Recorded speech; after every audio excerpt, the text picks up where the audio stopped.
ஒவ்வொருத்தருமே பாருங்கள், அவங்க பிறக்கிற நேரத்தில் அன்றைய நாள், நேரம், அன்றைய தினம் இதெல்லாம் எப்படி இருக்குது அப்படிங்கிறத தெரிஞ்சு ஒரு மனிதனோட ஜாதகம் கணிக்கப்படுது. ஒரு மனிதனோட ராசியும் அப்படி தான் கணிக்கப்படுது. அந்த வகையில் 12 ராசிகள்லையுமே 4வது ராசியாக வர்றது தான் இந்த கடகம்.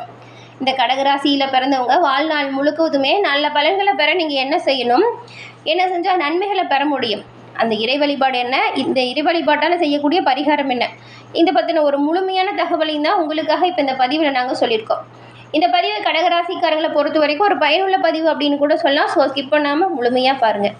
கடகராசிக்காரங்க சந்திரனை ராசி அதிபதியாக கொண்டதுனால நீங்கள் பாருங்கள், வெள்ளிக்கிழமையில் சிவபெருமான் வழிபாடு செய்வது சிறப்பானதாக இருக்கும். உங்களுக்கு சிவபெருமான் பிடிக்கும் அப்படின்னா ஓம் நம சிவாயா போற்றி அப்படிங்கிற மந்திரத்தை மறக்காமல் 3 முறை பதிவிடவும் செய்யுங்க. இறைவனோட அருளால் எல்லாமே நீங்கள் நினச்சபடி நல்லதாக நடக்கும். உங்களுடைய சுயஜாதக கணிப்பை எளிய முறையில் நீங்கள் கணிக்கணும், எதிர்காலத்தை பற்றி விரைவாக தெரிஞ்சுக்கணும்னு நினச்சிங்கன்னா டிஸ்கிரிப்ஷனில் பாருங்கள், ஜோதிடரோட நம்பர் கொடுத்துருக்கோம். அந்த நம்பருக்கு நீங்கள் எங்கே இருந்தாலும் சரி ஃபோன் பண்ணாலே போதும். ஃபோன் பண்ணி உங்கள் ஜாதக கணிப்பை நீங்கள் எளிய முறையில் தெரிஞ்சுக்கலாம். எல்லா வகையிலுமே சிறப்பான உயர்வை இதனால் நீங்கள் பெற முடியும். கடகம் அப்படிங்கிற வார்த்தையை பாருங்கள், கற்கடகம் அப்படின்னு சொல்லக்கூடிய சமஸ்கிருத வார்த்தையிலிருந்து உருவாகக்கூடிய ஒரு வார்த்தை. இந்த வார்த்தையோட பொருள் நண்டு குறிக்குது. நண்டு பொதுவாக பாருங்கள் தண்ணியில் வாழ்கிற ஒரு உயிரினமாக இருக்குது. பஞ்சபூதத்தில் நீரை ஆளக்கூடிய கிரகமும் சந்திரன். இந்த சந்திரன் தான் உங்கள் ராசி அதிபதியாக இருக்கிறாரு. இதனால் சந்திர பகவானோட சொந்த ராசியாகவும் கடக ராசியாக இருக்கிறதுனால பெருசாக ஆச்சரியம் இல்லை. நீர் ராசி, நீரின் அதிபதி சந்திரன், அதனால் இதெல்லாம் ஒத்து போகிறது இயல்பாக இருக்கிறது தான். சந்திர பகவானை மனோகாரகன் அப்படின்னு சொல்லுவாங்க. அது ஏன் அப்படின்னா ஒருத்தரோட ஒரு மனிதனோட மனதுக்கு காரகன் தான் இந்த சந்திரன், அதனால தான் மனோகாரகன் அப்படின்னு சொல்கிறாங்க. எல்லோருக்குமே எப்பொழுதும் சிறப்பான நன்மைகளை நீங்கள் செய்வீங்க. உழைத்து ஓடாய் தேயக்கூடியவங்களாக இருப்பீங்க. குடும்பத்தின் மீது தீராத அன்பு பாசம் இருக்கும். எல்லோருக்குமே எப்போதுமே நல்லது. ஒருத்தவங்க உதவி கேட்டால் கூட செய்கிற வேலையை விட்டுட்டு போய் உதவி செஞ்சுட்டு தான் அந்த வேலையை திரும்ப செய்வீங்க. இப்படி எல்லா வகையிலுமே நன்மைகளை மற்றவங்களுக்கு செய்யக்கூடியவங்களுக்கு உங்களோட வாழ்க்கையில் ஏன் எந்த நல்லதும் நடக்கலை அப்படிங்கிற ஒரு கவலை இருக்கும். அந்த கவலை தீரணும் அப்படின்னா என்ன பரிகாரம் செஞ்சால் நன்மையை பெறலாம் அப்படிங்கிற விஷயத்த பார்க்கலாம் வாங்க. கடக ராசிக்கு உரிய நவகிரக நாயகன் யார்? சந்திரன். கடக ராசிக்காரங்க உங்களுடைய ராசிக்குரிய திங்கட்கிழமையில் சிவபெருமான் கோவிலையும் நீங்கள் போய் வழிபாடு செய்கிறது நல்லது. அப்படி சிவபெருமானுக்கு பாலபிஷேகம் செய்து வழிபட்டு வருவதால் உங்களோட வாழ்க்கையில் இருக்கக்கூடிய கிரக தோஷங்கள், கர்ம தோஷங்கள் இது எல்லாமே உங்களை விட்டு கண்டிப்பாக நீங்கும். ஏன்னா சிவனின் பரிபூர்ண அருளையும் பெறக்கூடிய அம்சம் உங்களுக்கு இயல்பாகவே இருக்குங்க. அதனால் திங்கட்கிழமையில் சிவபெருமான் கோவிலில் சிவனுக்கு பாலாபிஷேகம் செஞ்சு வழிபடுங்க. கண்டிப்பாக கிரக தோஷம், கர்ம தோஷம் நீங்கும். நல்ல ஒரு உயர்வு உங்களுக்கு ஏற்படும். அதே போல் பௌர்ணமி தினத்துக்கு முன்னிரவு நேரத்தில் பாருங்கள், வானத்தில் பூரண சந்திரன் தெரியும். அந்த பூரண சந்திர தரிசனம் செய்வது உங்களோட வாழ்க்கையிலையும் நன்மைகளை ஏற்படும். மனதிலையுமே நேர்மறையான சக்திகளை அதிகரித்து கொடுக்கும். சந்திர பகவான் ஒரு மனிதனுக்கு தாயின் ஸ்தானத்தில் இருக்கக்கூடிய கிரகம். கடகராசிக்காரங்க தினம்தோறும் உங்களோட தாயாரை வணங்கி அவங்களோட ஆசைகளை பெறுவதாலையுமே உங்களோட வாழ்க்கையில் நல்ல ஒரு நன்மைகளையும் சிறப்பான உயர்வையும் கண்டிப்பாக பெற முடியும். மாதத்தில் ஒரு முறையாச்சும் கோவில் இல்லைன்னா துறவிகள், ஏழைகள் இருக்காங்க இல்லையா, அவங்களுக்கு அரிசியை தானமாக கொடுங்க. இது எப்பேற்பட்ட ஒரு துரதிருஷ்டியுமே உங்களை விட்டு நீக்கும். இது ஒரு சிறப்பான பரிகாரமாக நீங்கள் பார்க்கலாம். இந்த அரிசியை தானமாக நீங்கள் இல்லாதவங்களுக்கு கொடுங்க. கண்டிப்பாக நன்மையை நீங்கள் பெறலாம். கோடை காலத்தில் இப்போது மக்களுக்கெல்லாம் நிறைய தாகம் இருக்குன்னு வச்சுக்கோங்களேன். இந்த தண்ணீர் பந்தல் வைக்கிறது, விலங்குகளோட தாகம் தீர்க்கிறது, இந்த தாகம் தீர்க்க தண்ணீர் தொட்டி வச்சு தரது, இதெல்லாம் ரொம்பவுமே நல்லது. கோவிலில் இருக்கக்கூடிய குளத்தில் மீன் இருக்குல்ல, அந்த மீன்களை கூட அவ்வப்போது நீங்கள் அந்த கோயிலுக்கு போகிறீங்கன்னு வச்சுக்கோங்களேன், கொஞ்சம் அரிசி பொறி இறையாக போடுங்க. இதுவுமே சிறப்பான நன்மையை ஏற்படுத்தும். இப்போ சொன்னது எல்லாமே கேட்குறதுக்கு ரொம்பவும் சின்ன விஷயம் போல தான் இருக்கும். ஆனால் இதை செஞ்சு பாருங்கள், கண்டிப்பாக நன்மைகளை நீங்கள் பெற முடியும். இது எல்லாமே கடகராசிக்குரிய பரிகாரமாக இருக்குங்க. இந்த சின்ன சின்ன விஷயத்தையுமே நீங்கள் தொடர்ந்து செய்யுங்க. கண்டிப்பாக நல்ல ஒரு உயர்வை நீங்கள் பெறலாம். பெருசாக செலவு பண்ணி நிறைய இடத்துக்கு போகணும் அப்படிலாம் இல்லை. உங்களால் இது எல்லாமே முடிகிற விஷயந்தான். உங்களுக்கு என்ன ஒரு விஷயம் எளிதில் கிடைக்குதோ அதை பண்ணுங்கள். கண்டிப்பாக நன்மைகளை நீங்கள் பெறலாம். சிவபெருமானின் அம்சம் நிறைந்த ராசி அப்படிங்கிறதுனால கண்டிப்பாக எல்லா வகையிலுமே நீங்கள் நன்மைகளை பெறுவீங்க. சரி நண்பர்களே, வாங்க நாம இந்த வாரத்தோட கிரகநிலை எப்படி அமைஞ்சிருக்கு, இந்த ஒரு கிரக சூழல் என்ன மாதிரியான மாற்றங்களை உங்களுக்கு ஏற்படுத்தும் அப்படிங்கிறத தொடர்ந்து நம்ம பார்க்கலாம். கடகராசியை பொறுத்த வரைக்கும் புனர்பூசம், பூசம், ஆயில்யம் இந்த 3 நட்சத்திரங்களுமே அமைஞ்சிருக்கு. இந்த வாரம் கிரக நிலைகளை பொறுத்த வரைக்கும் தனவாக்கு குடும்பஸ்தானம் இதில் பாருங்கள் கேது பகவான் இருக்கிறாரு. அஷ்டமஸ்தானத்தில் புதன், ராகு, செவ்வாய் இருக்காங்க. பாக்கியஸ்தானம் இதில் சுக்கிரனோட சூரியன், சனியும் இருக்காங்க. அயனசயன போகஸ்தானத்தில் குரு, சந்திரன் இருக்காங்க. இப்படி ஒரு கிரக நிலை உருவாகிருக்கு. இந்த கிரக நிலைகளை பொறுத்த இந்த வாரம் எந்த விஷயம்லாம் உங்களுக்கு சாதகமாக நடக்க போகுது அப்படின்னு பார்க்கலாம்.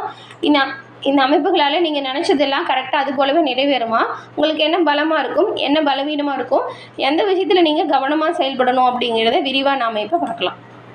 இந்த வாரத்தை பொறுத்த வரைக்கும் கடகராசிக்காரங்க, உங்களுடைய குடும்பத்தில் நல்ல ஒரு ஒற்றுமை அதிகரித்து காணக்கூடிய வாய்ப்பு ஏற்படுது.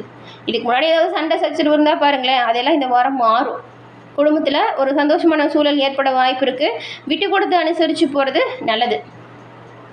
அதே போல் அரசாங்க அதிகாரிகள் பொறுத்த வரைக்கும் உங்களோட வேலையில் நீங்கள் சிறப்பான உயர்வு, அனுகூலமான செயல்களில் உங்களுக்கு தேவையான விஷயம் எல்லாமே சமயத்தில் கிடைக்கும்.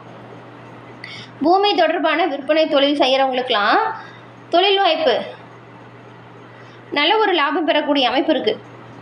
உத்தியோகஸ்தர்களுக்கு, அரசு துறையில் இருக்கிறவங்களுக்கெல்லாம் அதிகார பதவி ஏற்படலாம்.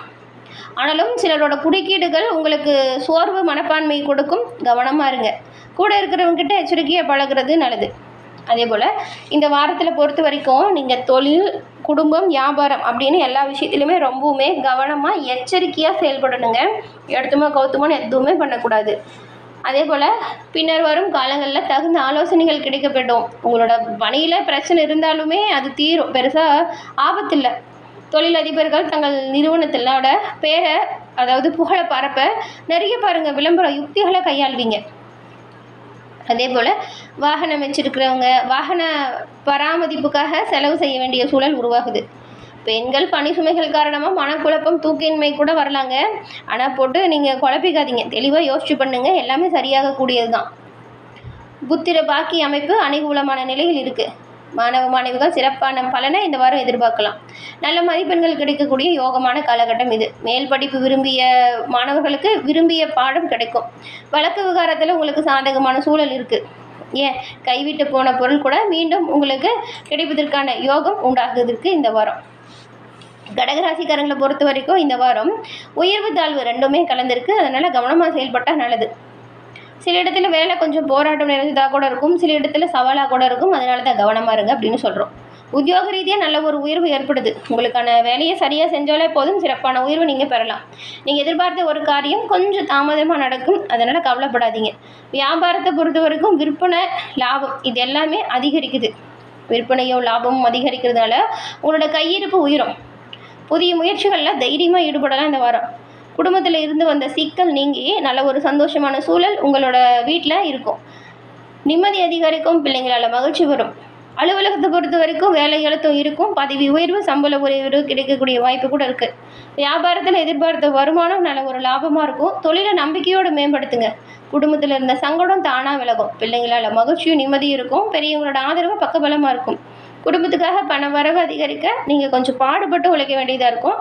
கலைத்துறையில் இருக்கிறவங்களுக்குமே நல்ல ஒரு புகழ், நல்ல ஒரு செல்வாக்கு கிடைக்கக்கூடிய அமைப்பு இப்போ உண்டாகியிருக்கு. புதிய முதலீடுகள் செய்யலாம் அப்படின்னு சொன்னோம். அப்படி செய்யும் பொழுது அந்த புதிய முதலீடுகளில் நிதானமாக கவனமாக செயல்படுத்துறது நல்லது. புனர்பூசம் 4ஆம் பாதம் கொண்டவங்களுக்கு இந்த வாரம் எந்த ஒரு விஷயமா இருந்தாலும் சரி வேகமாக செயல்படணும் அப்படிங்கிற எண்ணம் அதிகரிக்கும் பாருங்கள். இதுக்கு முன்னாடி ரொம்பவுமே மந்தமான சூழலாக இருந்தவங்களோட வாழ்க்கையில இப்போ நல்ல ஒரு வேகம் பிடிக்கும். குடும்பத்திலையுமே கணவன் மனைவிக்கு இடையே இருந்த மனஸ்தாபம், சண்டை, சச்சரவுகள் இது எல்லாமே உங்களை விட்டு நீங்கி உங்களுக்குள்ள நல்ல ஒரு ஒற்றுமையான நிலை உருவாகுது பாருங்கள். பிள்ளைங்க நீங்கள் சொல்கிறத கேட்டு நடப்பாங்க. இதுவே உங்களுக்கு ஆறுதலாக இருக்கும், மன திருப்தியை ஏற்படுத்தும். இதுக்கு முன்னாடி உங்கள் பிள்ளைங்க சில பேச்சு கேட்டிருக்க மாட்டாங்க, ஆனால் இப்போ பாருங்கள் உங்களோட சொல்படி கேட்டு நடப்பாங்க. நீங்கள் விரும்பி இது போல் நடப்பாங்க. அடுத்து பாருங்கள் பூசம் நட்சத்திரக்காரங்களுக்கு இந்த வாரம் உங்களோட ஆலோசனையை கேட்டு குடும்பத்தில் இருக்கிறவங்க செயல்படுவாங்க. தொழில் ரீதியாக, உத்தியோக ரீதியாக எல்லா வகையிலுமே நல்ல ஒரு அன்பு, அந்யோன்யம் உங்களுக்கு அதிகரிக்குது. குடும்பத்தில் இருக்கிறவங்களோட அன்பு, ஆதரவு உங்களுக்கு எல்லா வகையிலுமே பக்கபலமாக இருக்கும். பூச நட்சத்திரக்காரங்களுக்கு இந்த வாரம் ஆன்மீகத்தில் நாட்டம் அதிகரிக்குது. வீணாக இருந்த அலைச்சல் குறையுது. மாணவர்களுக்கு தொழில்நுட்ப கல்வியில் நல்ல ஒரு ஆர்வம் உண்டாகும். புது வகுப்புகளில் சேர நீங்கள் சில முயற்சிகளை மேற்கொள்வீங்க. அதற்கான தக்க சூழலும் உங்களுக்கு கிடைக்குது. சிறப்பான உயர்வு, நன்மை எல்லாமே கலந்து வருதுங்க. கவனமாக முன்னெச்சரிக்கையாக செயல்படணும். தேவையில்லாத விஷயத்தை போட்டு குழப்பிக்காதீங்க. அதே போல் அக்கம் பக்கத்தில் இருக்கிறவங்கிட்டுமே தேவையில்லாமல் சண்டை சச்சரவுகளில் ஈடுபடாமல் அதை தவிர்க்க பாருங்கள். நிதானமாக செயல்படுங்க, எல்லாமே நல்லதாக நடக்கும். அடுத்து ஆயில்யம். இந்த வாரம் சுப காரியத்தில் நீங்கள் கலந்து கொள்ளக்கூடிய சூழல் உருவாகுது.